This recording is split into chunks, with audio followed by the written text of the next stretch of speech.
പാളയം market എന്ന് പറയുന്നത് ശരിക്കും ടിപ്പു സുൽത്താൻ്റെ പട്ടാളം ക്യാമ്പടിച്ചിരുന്നൊരു സ്ഥലമാണ്. ഇത് പുതിയ ആധുനിക സൗകര്യങ്ങളിലേക്ക് മാറുകയും കുറച്ചും കൂടെ വൃത്തിയും വെടിപ്പുമുള്ളൊരു പരിസരത്ത് സാധനങ്ങൾ വിൽക്കുന്ന രീതിയിലേക്ക് ഡെവലപ്പ് ചെയ്യണം. അതിൽ ആ ഒരു എതിർപ്പ് കാര്യമാക്കേണ്ടതില്ല.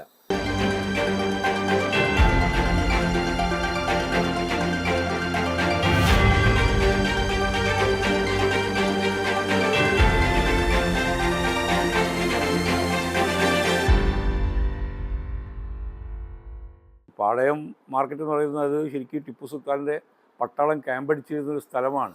ഈ പട്ടാള ക്യാമ്പിനാണ് പാളയം എന്ന് പേര് വരിക. അങ്ങനെയാണ് അവർക്ക് വേണ്ടിയിട്ടുള്ള ഭക്ഷണ സാധനങ്ങൾ വിൽക്കുന്ന ഒരു ഏരിയ ഡെവലപ്പ് ചെയ്തതാണ് പിന്നെ പാളയം മാർക്കറ്റായത്. ഇപ്പോൾ പുതിയ ബസ് സ്റ്റാൻഡ് ഉണ്ടായ പോലെ ഇത് പുതിയ ആധുനിക സൗകര്യങ്ങളിലേക്ക് മാറുകയും കുറച്ചും കൂടെ വൃത്തിയും വെടിപ്പുമുള്ളൊരു പരിസരത്ത് സാധനങ്ങൾ വിൽക്കുന്ന രീതിയിലേക്ക് ഡെവലപ്പ് ചെയ്യണം. അതിൽ ആ ഒരു എതിർപ്പ് കാര്യമാക്കേണ്ടതില്ല. കാരണം എതിർപ്പ് വരാൻ കാരണം നമ്മളിവിടെ ശീലിച്ചു പോയ ഈ ഒരു വ്യാപാര സമുച്ചയത്തിൽ നിന്ന് മാറുമ്പോഴുള്ള പ്രശ്നങ്ങളാണ്. അത് പലപ്പോഴും പല കടക്കാരുടെയും സ്വകാര്യ താല്പര്യമായിരിക്കും. കാരണം അവരുടെ കട ഏറ്റവും പ്രോമിനൻ്റ് ആയ ഒരു സ്ഥലത്തായിരിക്കും.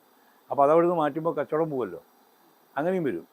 അപ്പോൾ അത് നറുക്കിട്ടെടുക്കുന്ന രീതിയിൽ അതിൽ ബിനാമി ഇടപാടൊന്നും ഇല്ലാതെ, അതായത് അഴിമതിയൊന്നും ഇല്ലാതെ അവിടെയുള്ള റൂംസ് ഇവിടെയുള്ള ആൾക്കാർക്ക് ആദ്യം അലോട്ട് ചെയ്യുക, അത് നറുക്കെടുപ്പിലൂടെ നടപ്പിൽ വരുത്തുക. അങ്ങനെയൊക്കെ ആണെങ്കിൽ എനിക്ക് തോന്നുന്നത് ഈ ആധുനിക സൗകര്യങ്ങൾ ഉപയോഗിച്ച് നല്ലൊരു മാർക്കറ്റ് ഉണ്ടാക്കുകയും അവിടെയുള്ള ഗതാഗതക്കുരുക്ക് കുറയും. മാത്രമല്ല, നമ്മൾ വാഹനപ്പെരുപ്പം, ജനങ്ങളുടെ പെരുപ്പം ഒക്കെ തന്നെ വരുമ്പോൾ നമ്മൾ ശരിക്കും നഗരത്തിൻ്റെ പല മോണ്യുമെൻറ്റ്സും പല സ്മാരകങ്ങളും നിലനിർത്തിക്കൊണ്ട് തന്നെ കുറേ അകലെ മറ്റൊരു നഗരം സൃഷ്ടിക്കുകയാണ് വിദേശ രാജ്യങ്ങൾ ചെയ്യുന്നത്. ഇതവിടെ സ്മാരകമാക്കി വെക്കും. ബോംബെ തന്നെ ന്യൂ ബോംബെ എന്ന് പറഞ്ഞിട്ട് വാശിയിൽ വേറൊരു ബോംബെ ഉണ്ടാക്കി. പഴയ കെട്ടിടങ്ങളൊക്കെ അവിടെ തന്നെ ഉണ്ടാവും, പഴയ ബോംബെ അവിടെ ഉണ്ടാവും. പക്ഷേ പുതിയ ബോംബെ പുതിയ രീതിയിൽ പ്ലാൻ ചെയ്യും.